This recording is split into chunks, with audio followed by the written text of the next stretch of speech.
Okay, hey guys, welcome to today's NW opening. Today we are opening a Farooq and the Rock Nation of Domination twin pack. We're very happy to have this. It's a really cool pack to have. These are actually a lot easier to get cheap on eBay than I expected them to be. I think I got this for about £20 in the end. And I was hoping for better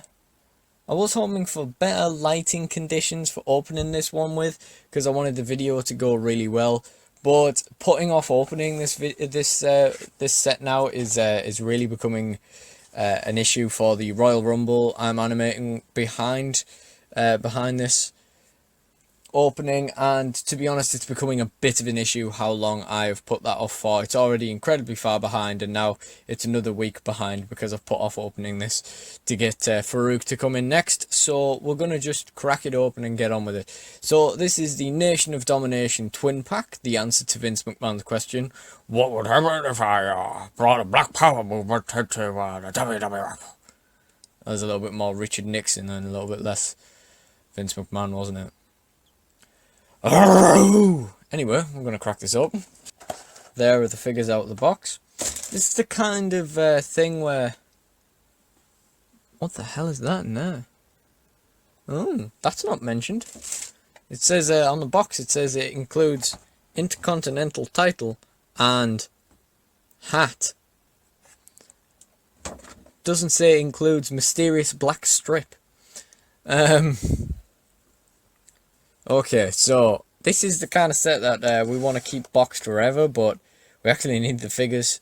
We're actually using these figures, so unfortunately you're going to have to get opened. So I'm going to pop them out of the plastic and we'll take a look at... Okay, so first up we have pulled out Farooq. Now we are also after the APA run of Farooq, but we are also after the Hall of Champions Ron Simmons. So I guess it's just easy to say we want every Farooq, really. So there's the front and back view. It seems to be having some kind of issue standing up without sort of twisting like that. Okay, so first of all, we're looking up at this figure and we're thinking there's a little red paint mark there, but that's fine. And the sort of black paint here looks a little bit faded, but I mean, again, more or less fine. There's the back view of the figure again, just got the Nation decal there. Okay, so the head joint is about maybe a bit loose after all. Actually, it's a bit like a bobblehead, isn't it? That arm is okay all the way through.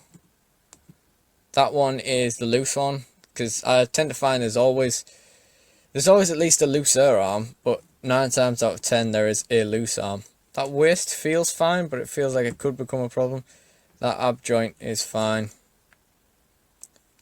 That leg is tight, but it's a little bit wobbly when you hold it like that. Yeah, it's otherwise fine. Yeah, that's good. There's some decent joints. It also comes, of course... Oh, I've dropped it. Oh, where's that gone? So the item also comes with this mysterious black band, which I suppose you could use as a belt or a headband, or ties legs up or something. Okay, so after spending a solid 5 minutes rooting around on the floor trying to find it after we dropped it, we found Farooq's hat, which I'm sure Michael Cole would tell you is lined with steel if he ever hit somebody with it. Everything's steel in wrestling. Okay, next up we have the Rock. So the first thing I'm going to say when I bring the Rock into frame is that I really like this trunk design. I think it's really nice. Obviously it's not very fitting with what you'd expect from a more Attitude Era Rock, but I think it looks really nice for a Nation Era one. And it's fine by me. It's a really good looking figure. There's the back view. It's got that really nice decal on the back as well. Brahma bull tattoo there, of course. Yeah, so there's a great looking figure there. We do already have a figure of the Rock, but it was a SummerSlam basic from a few years ago. It does have the exact same head scan, but we thought we'd get an elite. So joints, that is a stiff arm. That is going to be fine. Head, yeah, that's going to be fine. that arm is looser, but I wouldn't say it is loose. The waist is fine. Ab joint is good. That leg is fine. And that leg seems to be fine as well. One thing I would say is while I'm animating my Royal Rumble, I'm tending to find it's these sort of bare legs with their trunks sort of legs that are loosening faster than any other joint on any other figure. And next up we've got the 2000s Era Intercontinental Title. Now I couldn't help but notice that in the box, you probably won't be able to see this on the camera, but I noticed while it's still boxed, it's actually a bit scuffed in places, which is a bit of a shame for a brand new item. But nevertheless, it's not even going to get used in my Fed, to be honest. I will keep this because it's one of my favourite titles, but it's literally not even going to get used straight away because I just don't have any use for it. I've always been more of a fan of the European title, and the European title makes more sense in my Fed as it is a British Fed, of course. So, and with there being two brands in my Fed, there's kind of like enough titles already without doing an IC title as well. I've recently had to drop the Cruiserweight titles because I've just got no stories for them. And until these guys come in and the Shield come in and a few more groups come in, I've had to drop the Trio Tag Team titles, which was a unique thing I was wanting to do.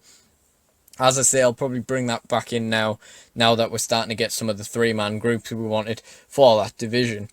But for now, the Intercontinental title is going to go to disuse in a box, but we will get some use out of it eventually, probably.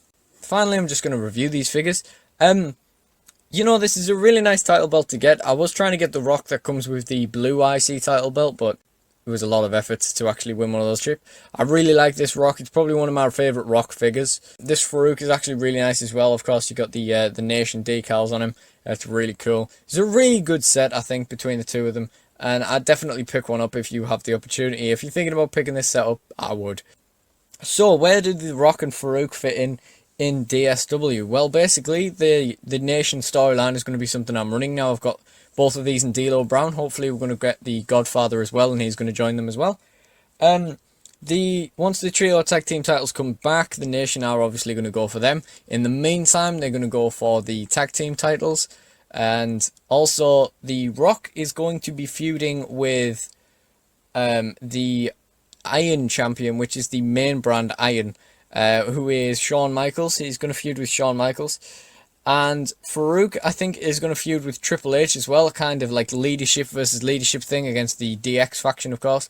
And obviously that leads into a feud between the Nation and DX. So that is something to look forward to. About the time when that is going to sort of come to a head is about the time where I'm wanting to reintroduce the Trio Tag Team title. So that should mate up quite well, and there's a couple of other really cool trio teams we're hoping to bring in for that as well. We just need a Seth Rollins to do the Shield and so forth. So yeah, that's more or less where these two guys are going to end up. Obviously the Rock is going to end up champion at some point. Like, he's going to end up challenging at the top of the game at some point, and he probably will win the title at some stage as well. Farooq, on the other hand, I'm not really sure what he's going to do on his own, but he's going to have a major role with the Nation. So yeah, that's more or less everything. So again, thank you for watching this NWO opening, and thank you for watching my channel. This has been the Nation of Domination twin pack opening. Thank you for watching, and goodbye.